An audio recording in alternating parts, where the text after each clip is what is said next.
What we want to do in this lesson is to bring the time schedules that we have defined with the task ID and the activity names using the Excel spreadsheet. To do this, we need to use the tool of Timeliner. The tool is called Timeliner. It's in the Home tab in Tools panel. This is called Timeliner. I click on it. It would open this window. It's pinned, so it won't be hidden if I go away.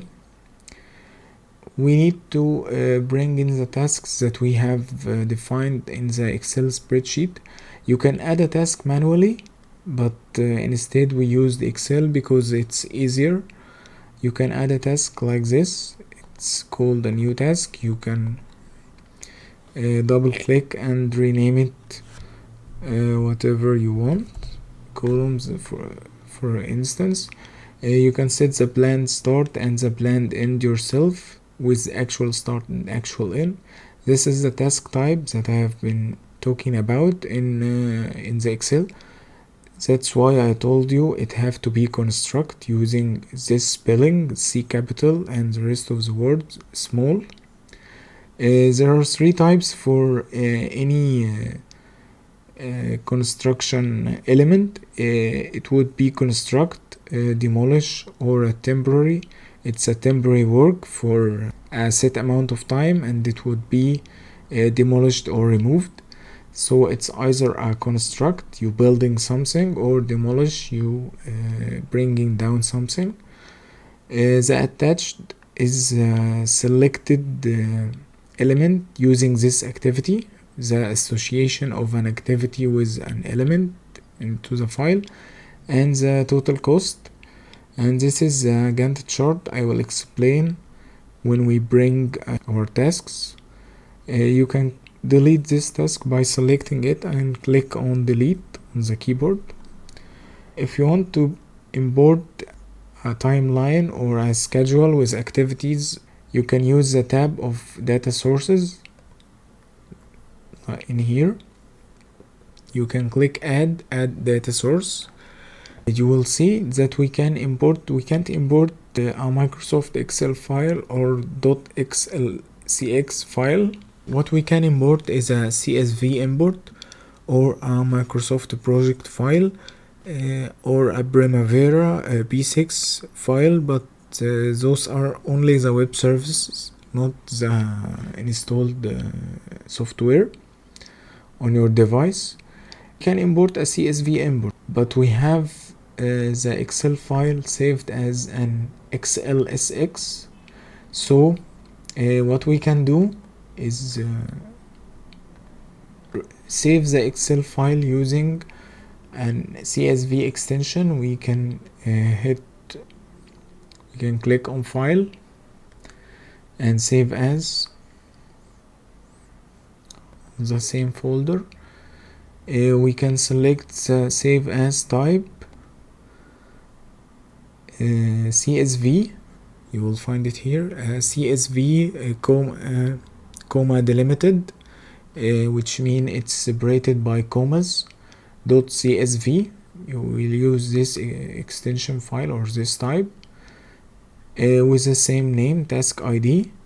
We can click save. We don't have to close the file or anything, just minimize it. We'll head to the timeliner again and can pin it. On the data source, we will click add CSV import. Now you will see the task ID.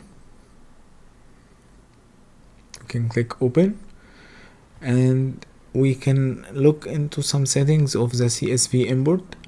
It's telling us if the first row contains heading. Yes, our first row on Excel, it contains headings that we have used to define the data. So we'll keep this checked. Automatically detect date and time format. That's why I told you have to make sure that this formatted as date.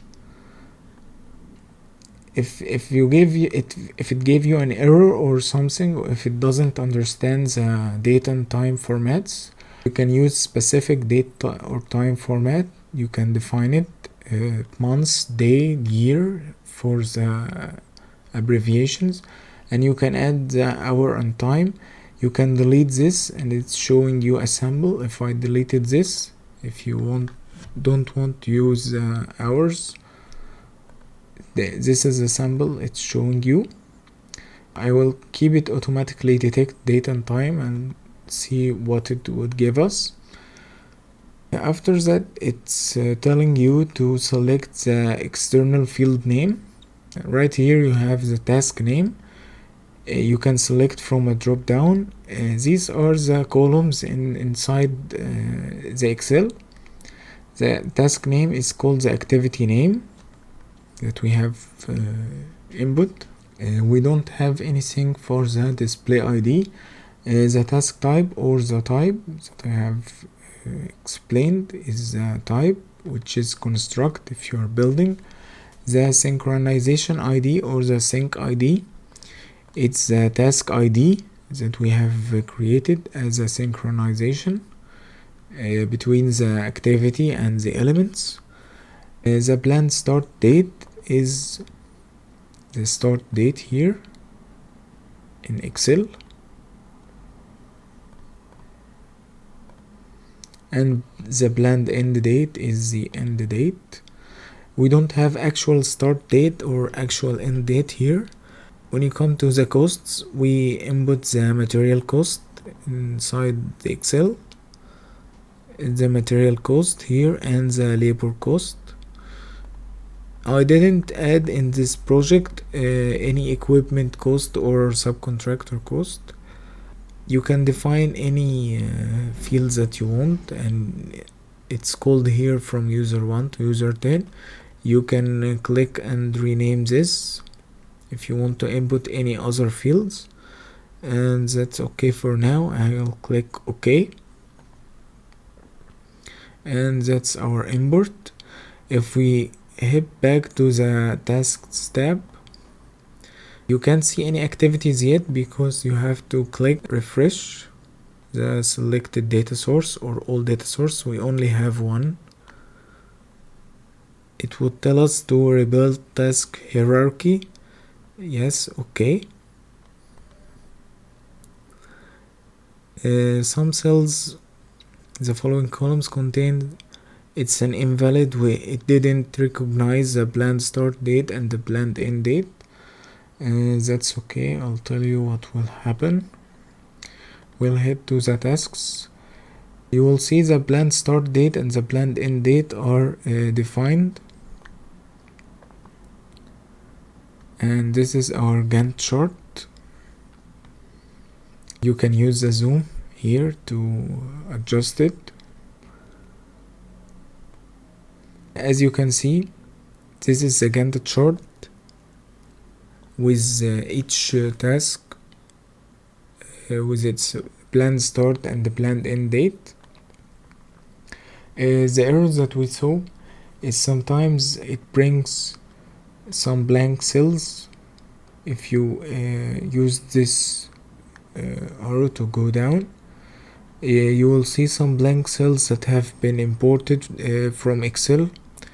Just simply we can select the first one, and while holding shift and selecting the last, and click delete on our keyboard, and that's everything. See you in the next lesson.